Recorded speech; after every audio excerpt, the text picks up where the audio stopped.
ಏನೇನು ಉಳಿದಿಲ್ಲ ಪಾಪ.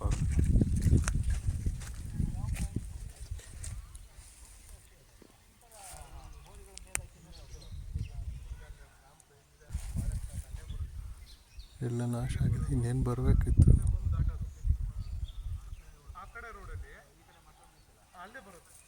ಕಾನಹಳ್ಳಿ ಕಣ್ಣೂರು ಅಂತ ಹೇಳ್ಬಿಟ್ಟು ಭಾಗ ಇದು ಹಳ್ಳಿ.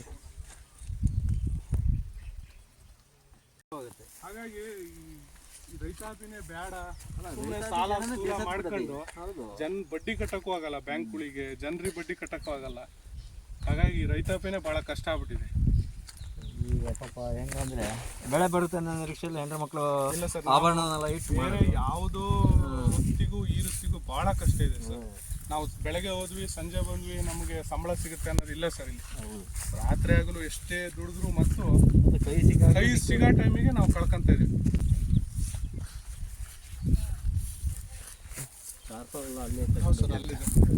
ಗೊಬ್ಬರ ತಂದು ಮುಚ್ಚಿಡಕ್ಬೇಕು. ಪುಣ್ಯ ಗೊಬ್ಬರ ಇಟ್ಟಿರ್ಲಿಲ್ಲ ಸರ್ ನಾನು. ಏನಂದ್ರೆ ಇಲ್ಲಿ ಯಾವ್ದು ಎಲ್ಲ ಕೆಲಸ ಮುಗಿದಿರೋದ್ರಿಂದ ನಮಗೆ ಗೊಬ್ಬರದ ಅವಶ್ಯಕತೆ ಇರಲಿಲ್ಲ ಈಗ. ಹಾಗಾಗಿ ಗೊಬ್ಬರ ಇರಲಿಲ್ಲ. ಇಲ್ಲಾಂದ್ರೆ ಗೊಬ್ಬರ ಸಾಕಿಟ್ಕೊಂತೀವಿ.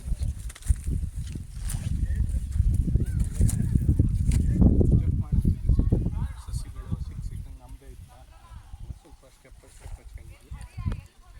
ಇದು ಹುನವಳ್ಳಿ ಸರ್. ಹುನವಳ್ಳಿ ಸರ್, ಇದು ಹುನವಳ್ಳಿ ಸೊರಬ ತಾಲೂಕೆ ಬರುತ್ತೆ. ಹುನವಳ್ಳಿ ಗ್ರಾಮ ಹೇಳಿ.